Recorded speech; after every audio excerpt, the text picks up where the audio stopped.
આજે આપણે ઉનાળાની ગરમીમાં ઠંડા ઠંડા એવા દહીંવડાની રેસીપી બનાવીશું। ખૂબ જ સ્વાદિષ્ટ બને છે। એક વખત જરૂરથી તમે આ રીતે ટ્રાય કરજો।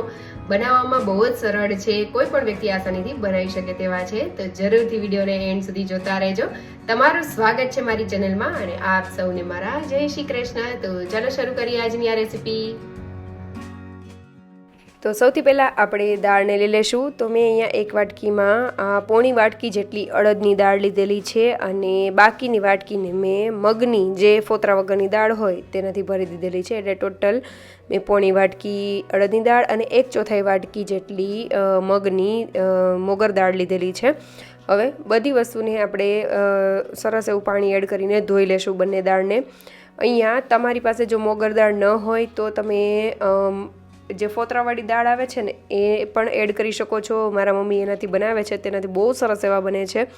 અને ઇનકેસ તમારે મગની દાળ એડ ન કરવી હોય તો તમે માત્ર અડદની દાળથી પણ બનાવી શકો છો। તો બંને દાળને ધોઈને તેમાં પાણી એડ કરીને આપણે 5 થી 6 કલાક માટે તેને સરસ એવી ફૂલાવા માટે રાખી દઈશું।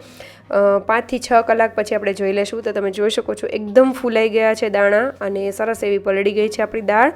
તો હવે પાણી કાઢી લેશું બધું અને તેને મિક્સર જારમાં આપણે એડ કરી દઈશું। અહીંયા આપણે જે પલાળેલું પાણી છે એ યુઝ નહીં કરીએ। મિક્સર જારમાં આપણે દાળની સાથે બરફના ટુકડા એડ કરીશું। એનાથી શું થશે કે જે મિક્સર જાર છે તે ગરમ નહીં થાય અને દાળ આપણી સરસ એવી પીસાશે। હવે તેમાં મેં તીખાસ માટે થોડું એવું મરચું એડ કરેલું છે। તમે ઈચ્છો તો તમે આમાં આદું પણ એડ કરી શકો છો, તેનો પણ ટેસ્ટ ખૂબ સરસ આવે છે। મેં આજે માત્ર મરચાં જ એડ કરેલા છે। હવે આપણે સરસ એવી તેને પીસી લેશું। તમે જોઈ શકો છો સરસ એવું પીસાઈ ગયું છે આપણું બેટર। આ રીતનું કન્સિસ્ટન્સી થવી જોઈએ। જો જરૂર પડે તો વચ્ચે થોડું ઠંડુ પાણી અથવા તો બરફના ટુકડા તમે એડ કરવા।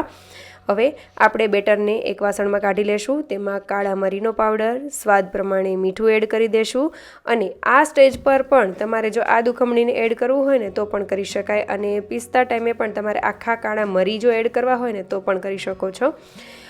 દાળ છે એટલે મરી પાવડર એડ કરવાથી ટેસ્ટ પણ સારો આવે અને વાયુનો પ્રોબ્લેમ પણ ઓછો થઈ જાય, એટલા માટે એડ કરેલી છે અને ટેસ્ટ પણ સરસ આવે છે। હવે આપણે બેટરને એક જ ડાયરેક્શનમાં કન્ટિન્યુઅસલી 3 થી 4 મિનિટ જેટલું ફેટી લેશું। કન્ટિન્યુઅસલી ફેટશું એટલે તેમાં હવાના કણ ભરાશે અને ફ્લફી એવું બેટર તૈયાર થતું જશે। 3 થી 4 મિનિટ કન્ટિન્યુઅસલી ફેરવવું એક જ ડાયરેક્શનમાં, તેને રિવર્સ ફેરવવું નહીં તો જે બબલ થશે તે બબલ મતલબ ભાંગી જશે। એટલા માટે પાણીમાં આ રીતે થોડું બેટર એડ કરીને ચેક કરી લેશું। જ્યારે બેટર જે છે તે તરવા માંડે એટલે મતલબ આપણું જે બેટર છે તે તૈયાર થઈ ગયું છે। સાઈડમાં આપણે તેલ ગરમ કરવા માટે મૂકીશું અને મેં અહીંયા 9 સકું પાણી ગરમ લીધેલું છે। ગરમ પાણી અને ઠંડુ પાણી મિક્સ કરીને રાખેલું છે એક બાઉલમાં। તેમાં થોડી હિંગ એડ કરી દેશું અને તેને મિક્સ કરીને સાઈડમાં રાખી દેશું। હવે આપણું તેલ મીડિયમ એવું ગરમ થઈ જાય એટલે આપણે આ રીતે હાથની મદદથી સરસ એવા આ બોલ્સને પાડી લેશું, એટલે કે વડાને પાડી લેશું।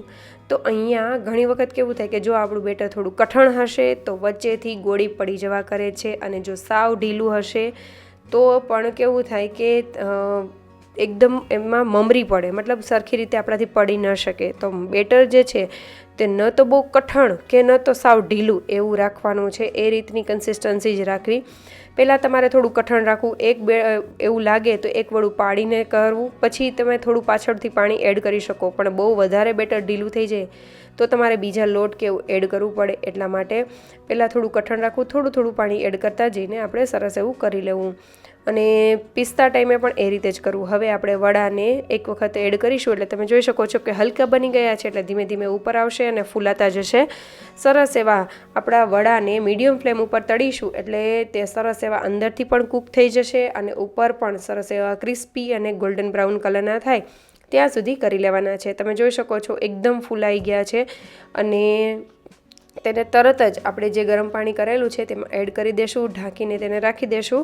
મેં અહીંયા એક બેચ તૈયાર થાય ત્યાં સુધીમાં તેને પલળવા દીધા હતા, બીજી બેચ તૈયાર થાય ત્યાં સુધી પછી મેં કાઢી લીધેલા હતા આ રીતે હાથની મદદથી પ્રેસ કરીને। તમારી પાસે જો ટાઈમ હોય તો તમે 1 કલાક પણ તેને પાણીમાં આ રીતે પલળવા દઈ શકો છો। પણ મેં જે બેટરનું કન્સિસ્ટન્સી કઈ રીતે રાખવાની એ કીધું ને એ રીતે રાખશો ને તો તમારા બધા વડા બહુ જ સરસ તૈયાર થશે, વચ્ચેથી ગાંઠ નહીં પડે। હવે આપણે વડાને જોઈ લેશું તો તમે જોઈ શકો છો કે અંદરથી કેવી જાળી પડી છે. અત્યારે વડા એકદમ ગરમ છે તો પણ તમે જોઈ શકો છો કે વરાળ નીકળી રહી છે. એકદમ ફૂલાઈ જાય છે, અંદરથી સરસ એવી જાળી પડે છે અને ઉપરથી ક્રિસ્પી એવા વડા તૈયાર થાય છે. જો તમારે પાણીમાં એડ કરીને ન ખાવા હોય તો તમે આ રીતે પણ ક્રિસ્પી પણ એન્જોય કરી શકો છો દહીં એડ કરીને, એ પણ બહુ સરસ લાગે છે. અને પાણીમાં એડ કરીને સરસ એવા સોફ્ટ થઈ જાય છે, એ પણ ખાવાની મજા આવે છે. તો આ વડા જે છે તે મોઢામાં મૂકતા ઓગળી જાય ને એટલા સરસ એવા બને છે. તમે બેટર બનાવવાની અને બેટરને કેટલું તેને મતલબ કે કન્સિસ્ટન્સી કઈ રીતે રાખવાની એ સરસ એવું થઈ જાય ને એટલે આપણા દહીં વડા બહુ જ સરસ એવા બને છે. હવે આપણે દહીં એડ કરી દઈશું, વડાને પ્લેટિંગ કરી લેશું. એની ઉપર મેં નોર્મલ દહીં જે ફેટીને રાખેલું છે એ એડ કરેલું છે. તમે અહીંયા ગળિયા દહીંનો પણ ઉપયોગ કરી શકો છો. હવે આપણે તીખી ચટણી અને જે નોર્મલ જે કોથમરી આદુ મરચાંની ચટણી હોય એ લીધેલી છે. ગળી ચટણી એટલે કે ખજૂર આમલી ગોળની ચટણી એડ કરેલી છે. અને તેમાં લાલ મરચું પાવડર, શેકેલા જીરાનો પાવડર, દાડમના દાણા, મીઠું એ એડ કરી દેશું. અને ઉપરથી જે દ્રાક્ષ છે તેને સ્લાન્ટલી કટ કરીને મેં આ રીતે ગાર્નિશ કરેલું છે. ઉપરથી સેવ એડ કરીશું, ધાણા ભાજી એડ કરી દેશું. તો તૈયાર છે આપણા દહીંવડા. બહુ સરસ એવા બને છે. એક વખત જરૂરથી આ રીતે ટ્રાય કરજો. જો પહેલી વખત બનાવતા હશે ને તો પણ સરસ એવા બનશે, એટલા મસ્ત બને છે. તો જરૂરથી ટ્રાય કરજો અને કેવા લાગ્યા એ મને કમેન્ટ કરીને જરૂરથી કહેજો. તમે કઈ રીતે બનાવો છો એ પણ મને કમેન્ટ કરજો. અને જો સારા લાગે તો લાઈક, શેર અને સબસ્ક્રાઈબ કરવાનું ભૂલતા નહીં. Thank you for watching.